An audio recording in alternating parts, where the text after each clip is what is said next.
Al estudiar los videojuegos históricos de distintas aldeas actuales, los historiadores pronto descubrieron que, antes incluso de que existieran los jugadores, la mayoría de los aldeanos vivían una vida mucho más miserable. En aquel entonces estaban gobernados por el rey aldeano.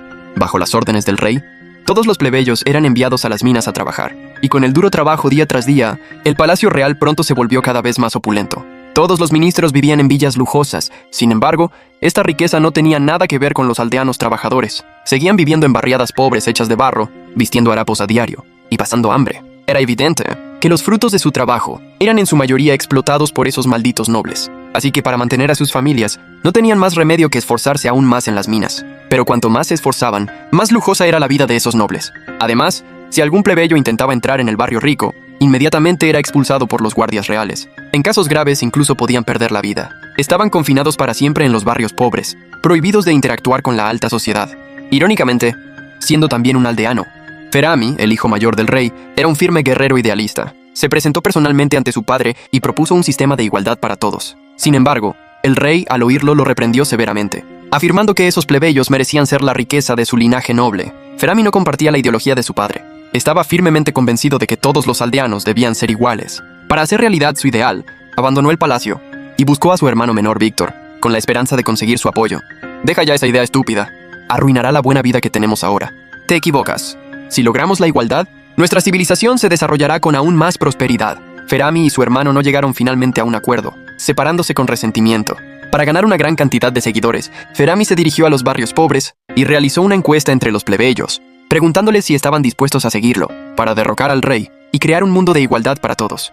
En esta encuesta, el 99% de los plebeyos eligió estar dispuesto, pero un 1% de los plebeyos, por estar satisfechos con el statu quo, se negó. Así que, para evitar que lo delataran al rey, Ferami los ejecutó a todos en el acto. Para lograr grandes cosas, Ferami sabía que no podía permitirse ser compasivo. Tras ocuparse de este problema, Ferami buscó a los 3 aldeanos más inteligentes de los barrios pobres y los llevó a un laboratorio subterráneo. Su tarea era desarrollar allí una poción especial, capaz de matar al rey de forma silenciosa, y lo lograron en solo 3 días. Pero para asegurarse al máximo, necesitaban que Ferami consiguiera un voluntario para las pruebas. Ferami aceptó de inmediato, y tras salir del laboratorio, primero se dirigió a la luna en el cielo para confesar sus culpas. Luego irrumpió en la casa de un plebeyo, y usando su identidad como hijo del rey, lo engañó diciendo que había ganado un gran premio y que lo convertiría en un aldeano de la alta sociedad. El plebeyo, que se lo creyó, se conmovió hasta las lágrimas, pensando que era un golpe de suerte caído del cielo. Así que siguió a Ferami al laboratorio sin desconfiar. Solo al entrar en aquella pequeña habitación, se dio cuenta, horrorizado, de que era por completo una prisión. Sin embargo, por mucho que llorara y suplicara, ya era demasiado tarde.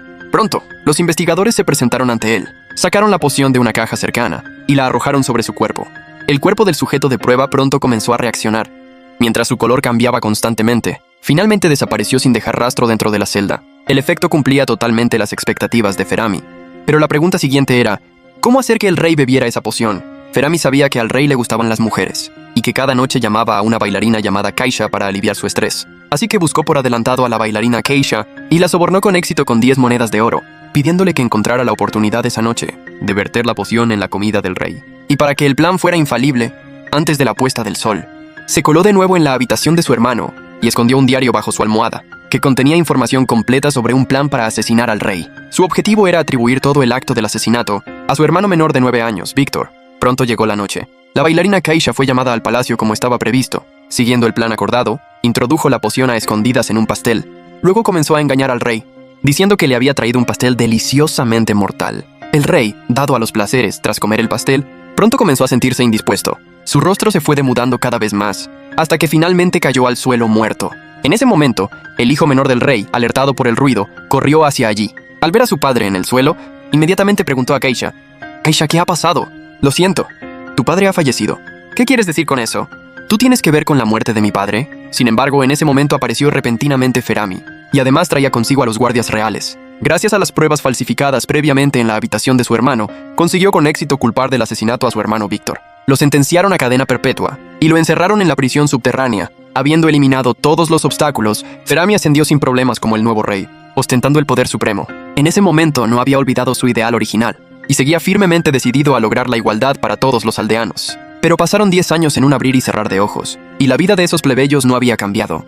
La vida seguía siendo dura, y quienes sí experimentaron un gran cambio fueron los antiguos nobles aldeanos. Ahora todos habían perdido sus mansiones, y se habían vuelto iguales a los plebeyos, necesitando trabajar día y noche en las minas. Los plebeyos de las clases bajas se dieron cuenta entonces de que Ferami no era ningún salvador. La igualdad que predicaba resultó ser la igualdad en la explotación de todos, plebeyos y antiguos ricos por igual, y explotando por igual a todos los aldeanos, pronto acumuló más riqueza que el rey anterior. Incluso su cama estaba hecha completamente de esmeraldas. Mientras tanto, en la prisión subterránea, su hermano Víctor había estado encerrado allí todos esos años, soportando torturas físicas a diario. Durante ese tiempo, Víctor explicó innumerables veces a los guardias que no fue él quien mató al rey anterior, que todo era un montaje de Ferami. Sin embargo, los guardias respondían que no les importaba la verdad, solo querían conservar su trabajo. La respuesta de los guardias dejó a Víctor completamente desilusionado. Se dio cuenta de que debía rebelarse, así que durante la siguiente sesión de tortura, actuó de repente, arrebatándole la espada de diamante al guardia. Y sin dudarlo lo mató. Logró escapar de la prisión subterránea. Ardía en ira. Irrumpió inmediatamente en la casa de la bailarina Kaisha y la interrogó sobre por qué se había aliado con Ferami para incriminarlo. Lo siento mucho. Pero en su momento, la recompensa que ofreció fue demasiado tentadora. Escucha, Kaisha, olvidemos lo pasado, pero ahora necesito que me ayudes a entrar en el castillo.